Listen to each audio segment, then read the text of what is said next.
I'm Veronica, and we are backstage here, once again coming to you live from Barbados. And I'm standing here with Red Plastic Bag. Hi, how are you? Great, great. Now talk about your name, because I'm curious to know, how did you come up with that name? Well, actually, every time I do an interview, people ask why the name Red Plastic Bag, because it's so different and so on. But when I was preparing for my first competition in my parish, I had no name. The competition was all about fun. I went to the beach one Sunday and I came back all burnt in the sun. And a nephew looked at me and said, "Uncle, you look like a red plastic bag." So I found it funny, and I decided to use the name. And I figured that it would have been good, and it worked. And so far, I'm happy. People can wear something red. People wear red, and there's actually a color that you can identify. Identify with, yes. Now it seems as though you are a fan favorite. Everyone, the crowd went crazy. Yeah, well, actually, I must say thanks to the people of Barbados. They've supported me well over the years. I started 20 years ago as a youngster, winning the crown. Wait a minute, I'm stopping this camera. 20 years ago? Yes. How old are you? Can I ask? I'm not. Okay, I'm not going to put him on the spot. 20 years ago? Put him on the spot. Put him on the spot. Yeah, well, I'm not as young as I used to be.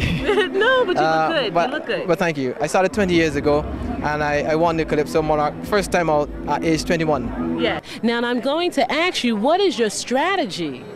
What is your strategy? What do you think it takes to influence the judge? Yeah, well, I think it's very important, first of all, to be able to sing something that the people can relate to. The judges are people too. The judges are taken from within the society.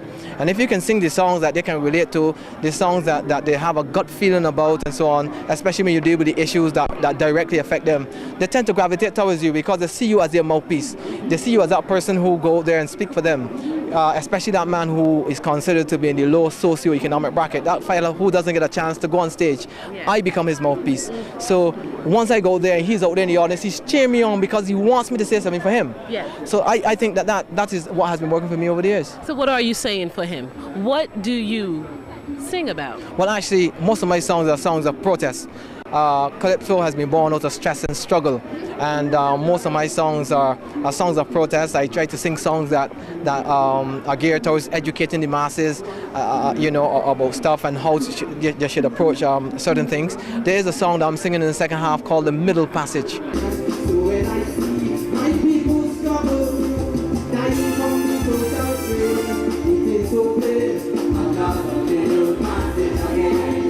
This is all about the fact that we are now enslaving ourselves all over again.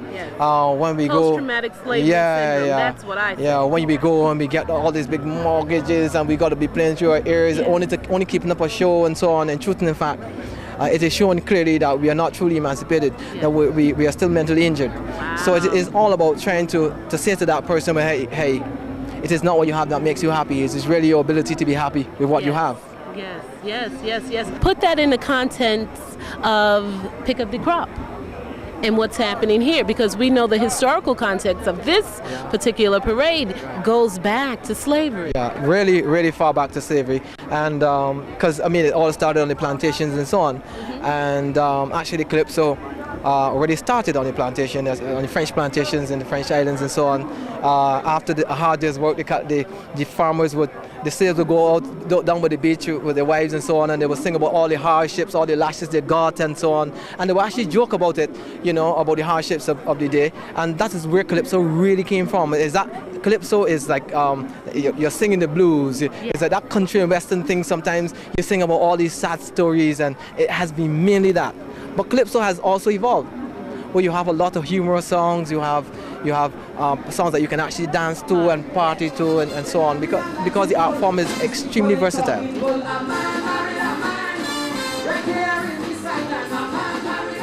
We are backstage here with an exclusive coming to you. Gabby, the reigning champion. How are you? Fine, Veronica. Nice having you in Barbados. Yes. Now, talk about your strategy, because that's what I'm interested in. You've done this. You've won 5 times, am I correct? No, 7 times. 7 times? Yeah. This man holds the key to your success.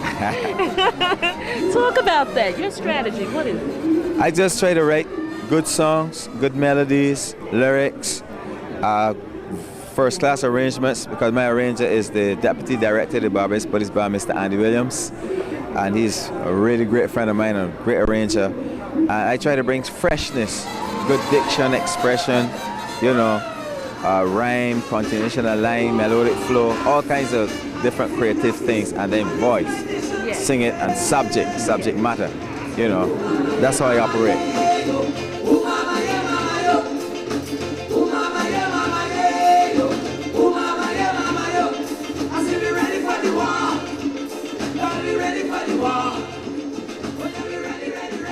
Now, I'm going to ask you your prediction.